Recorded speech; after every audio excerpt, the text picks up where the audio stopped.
Hey guys, so you're probably watching this and thinking, why do you think Isle's the most important quest?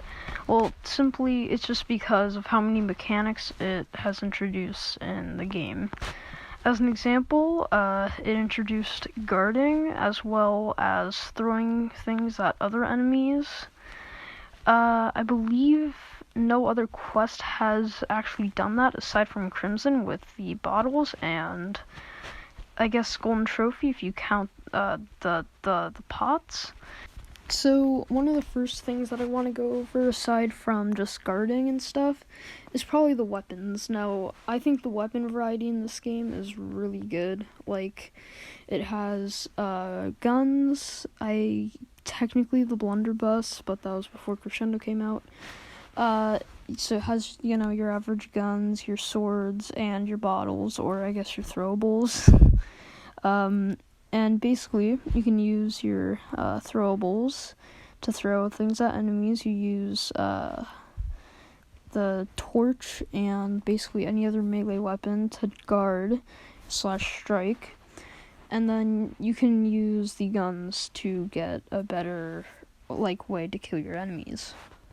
So the variety of enemies in this game is actually pretty good. Of course, you have your bottlers, your juggers, your snipers, your gibbers, and I believe the sorters.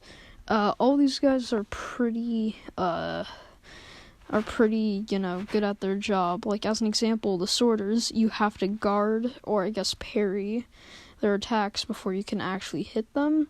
And overall, I think they're a pretty good enemy, because, mostly in this clip, you can actually throw bar stools at them. I haven't been able to master that. I don't know if it's a PSVR thing, but it's a pretty cool mechanic that I really like.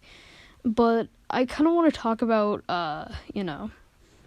Ghost Spirit is probably one of the most unique bosses, more unique than the Crimson boss, I'd say. Maybe a bit more unique than the Golden and Jumbotron bosses. I think Crescendo's is more, I think it's very creative because it has a completely separate way of killing him. But basically, in order to kill him, which if you've played Isle, you probably know how to kill him, basically, there are 2 cannons on this ship, and basically you have to use those cannons to shoot at him. And there's actually a way to kill him with with the cannons or whatever.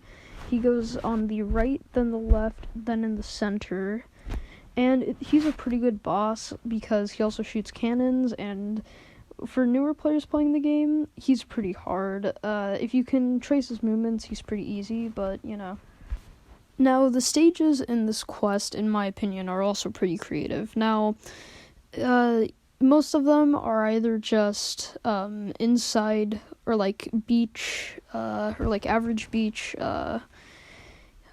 cannon, lake or whatever it is. Sorry, pirate ship. It's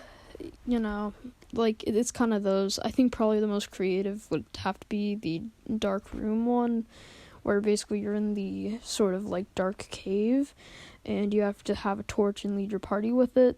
In my opinion, I actually find it to be a really cool concept, and I really wish they added torches to the palette. I honestly think it would give the game more pizzazz, because you could make a custom dark only quest. I think it'd be really cool, but it's gonna have to be up to the devs to add it.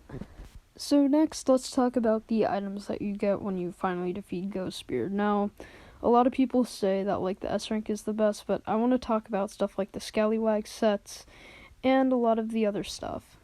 So one of the reasons why I actually got into Isle was because I wanted a belt. That's right, no eye patch, no cuffs, just a belt. That's all I wanted. I just wanted a belt because I needed a good outfit.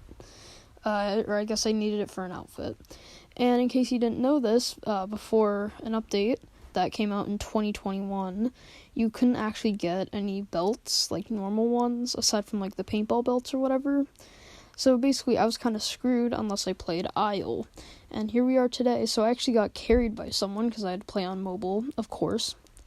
Now, trust me, I got the Scallywag belt first. I believe the red one. That one actually looks pretty good.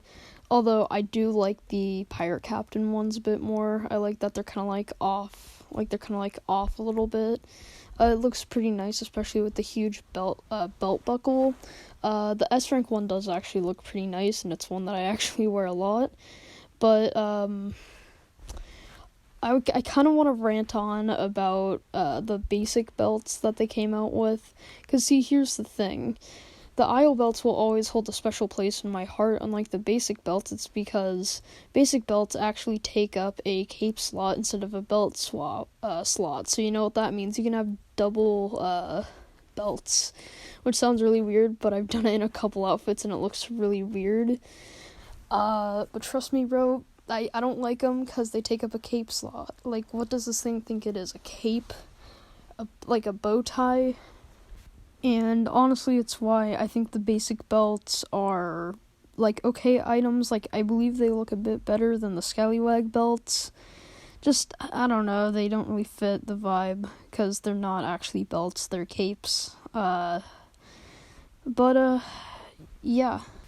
But yeah, that's everything that's going to be in the video. Hopefully you enjoyed. If you did, smash like, or else your mom is probably going to die tomorrow. I'm just saying.